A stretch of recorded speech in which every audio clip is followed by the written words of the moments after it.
UP police के नए DGP Sulkhan Singh ने संभाली कमान। पद संभालने के बाद मीडिया से मुखातिब, कहा सीएम योगी के एजेंडे के मुताबिक काम करना पहली प्राथमिकता। पद संभालते ही नए डीजीपी सुलखान सिंह ने कहा सभी अधिकारियों कर्मचारियों को काम करने की मिलेगी आजादी। आज तक के ऑपरेशन गौरक्षक के लेकर पूछे गए सवाल पर डीजीपी ने कहा कानून अपने हाथ में लेने का हक किसी को नहीं। कार्यभार संभालते ही यूपी डीजीपी के सामने बड़ी चुनौती, उत्तर प्रदेश में आतंकी हमले का अलर्ट। भगवा कपड़े पहनकर आतंकवादी बड़े हमले को दे सकते हैं अंजाम। बिजनौर और मध्य प्रदेश में पकड़े गए आतंकी हाथ में कलावा और माथे पर लगाते थे तिलक।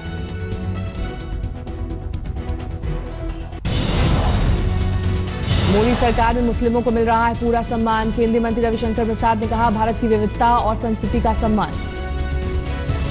केंद्रीय मंत्री ने कहा मुस्लिमों ने बीजेपी को नहीं दिया वोट, लेकिन किसी मुस्लिम के काम पर नहीं पड़ा है कोई असर।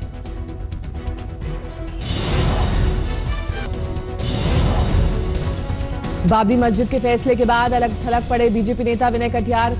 उनका छलका दर्द, किसी बीजेपी नेता का नहीं आया कोई फोन, सीबीआई पर साजिश का आरोप। विनय कटियार ने कहा हो सकता है राष्ट्रपति की रेस से दिग्गज बीजेपी नेताओं को हटाने की बात में हो सच्चाई। लालू यादव का बयान हो सकता है सही। एमसीडी चुनाव से ठीक पहले दिल्ली सरकार और नए एलजी अनिल बैजल के बीच फिर हुई जंग। विज्ञापन विवाद मुद्दा। सूत्रों के मुताबिक दिल्ली सरकार ने 97 करोड़ रुपए के विज्ञापन विवाद में एलजी दफ्तर पर फाइल लीक करने का फोड़ा ठीकरा।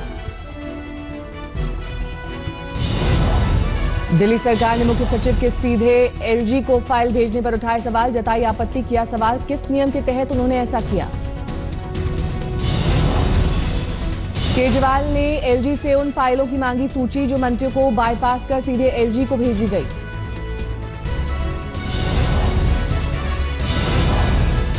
बरखा शुक्ला सिंह बीजेपी में होंगी शामिल। दिल्ली कांग्रेस ने कल उन्हें पार्टी से निकालने के लिए जारी किया था फरमान।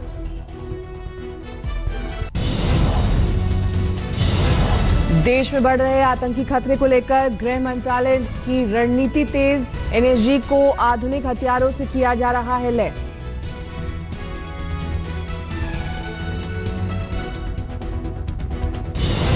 एनएसजी के लिए अमेरिका से खरीदा जा रहा है एंटी हाईजैकिंग व्हीकल मार्स। एक गाड़ी की कीमत है 3 करोड़ रुपए।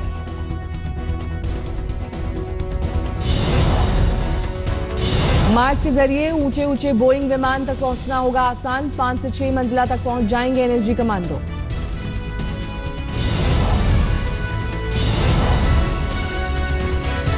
दिल्ली में एमसीडी चुनाव से पहले स्पेशल सेल की बड़ी कार्रवाई। 2 दिन में 50 सेमी ऑटोमेटिक पिस्टल जब्त।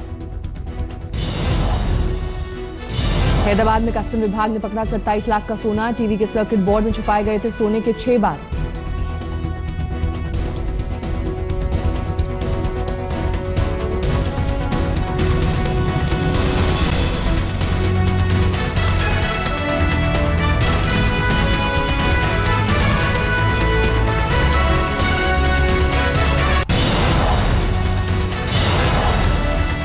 लखनऊ के हुसैनगंज इलाके में मसाज पार्लर में एसएसपी मंजिल सैनी ने की छापेमारी। मौके से 10 लड़कियों समेत 17 लोग हिरासत में।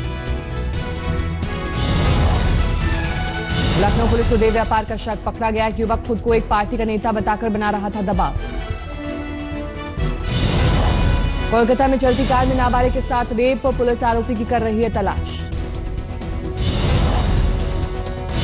बैंगलोर में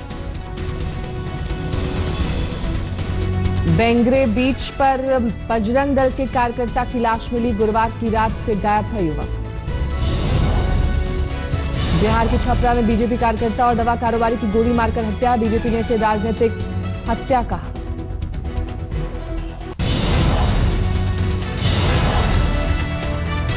मध्य प्रदेश के छिंदवाड़ा में हुए हादसे में मरने वालों का आंकड़ा 13 तक पहुंचा, 4 घायल। राशन की दुकान पर केरोसिन तेल बांटते वक्त हुआ था हादसा। बीड़ी फेंकने से सुलगी आग। केरोसिन के ड्रम रखने के बाद आग की चपेट में आए कई लोग। मजिस्ट्रेट जांच के दिए गए आदेश। सागर में फायरिंग रेंज में हुआ हादसा। ट्रेनिंग के दौरान डेटोनेटर लगाते वक्त हुआ धमाका। एक की मौत, एक शख्स घायल। IIT खड़गपुर में 22 साल के इंजीनियरिंग छात्र ने की खुदकुशी, तफ्तीश की जुटी पुलिस। यूपी में योगी राज के सामने आई हैरतअंगेज तस्वीर। मथुरा में दारोगा ने फोड़ा सिपाही का सर, आला अफसर ने पीड़ित को ही लगाई फटकार। घायल सिपाही के मुताबिक पेशी पर लाए कैदी को हवालात के बजाय बाहर बिठाए जाने पर तुला था दारोगा, मना करने पर फोड़ा सर। घूस से जुड़ा मामला। गुना में बिना हेलमेट स्कूटी सवार 3 लड़कियों का चालान काटने पर हुआ हंगामा। एक बीजेपी नेता के रिश्तेदारों ने पुलिसकर्मियों को बुरी तरह से पीटा। जोधपुर में दिन दहाड़े एक बुजुर्ग से 2 लाख की लूट, महज 2 घंटे में गिरफ्तार हुए आरोपी। जालंधर में परसों 3 हत्याओं के बाद पुलिस ने अपराधियों पर कसा शिकंजा। एसटीएफ ने 3 लोगों को किया गिरफ्तार। यूपी के शाहजहांपुर में संपत्ति विवाद में एक युवक ने अपने चाचा और चचेरे भाई की गोली मारकर की हत्या। आरोपी का दोस्त भी दोहरे हत्याकांड में शामिल। गोरखपुर से पाटलिपुत्र जाने वाली पैसेंजर ट्रेन के शौचालय में मिली युवती की लाश। हत्या का केस दर्ज कर जीआरपी ने शुरू की तफ्तीश। उन्नाव पुलिस ने गिरफ्त में हाईवे पर लूटपाट करने वाले गिरोह के 4 लुटेरे, हथियार और लूटी गई नकदी बरामद। मेरठ में अवैध हथियार की फैक्ट्री का खुलासा, 2 लोग गिरफ्तार, 7 पिस्टल और कारतूस बरामद। दिल्ली के भरतनगर इलाके में एक युवक पर कुछ लोगों ने धारदार हथियार से किया जानलेवा हमला। बचाव में हाथ आगे करने पर कलाई समेत पंजे का हिस्सा काटकर जमीन पर गिरा।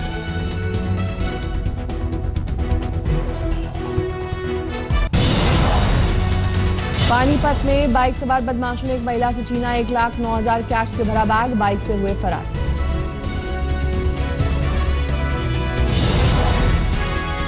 छपरा में शराब बिक्री को लेकर महिलाओं ने NH-19 पर किया हंगामा। मुखिया और उनके समर्थकों पर महिलाओं से बदसलूकी का आरोप।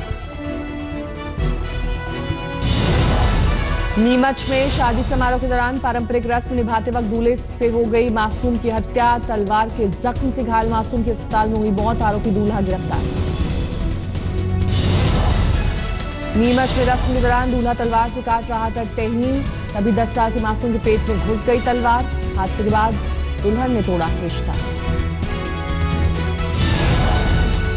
डॉलर इंडस्ट्रीज लिमिटेड ने कारोबार को और किया विस्तार। शेयर मार्केट में लिस्ट हुई कंपनी।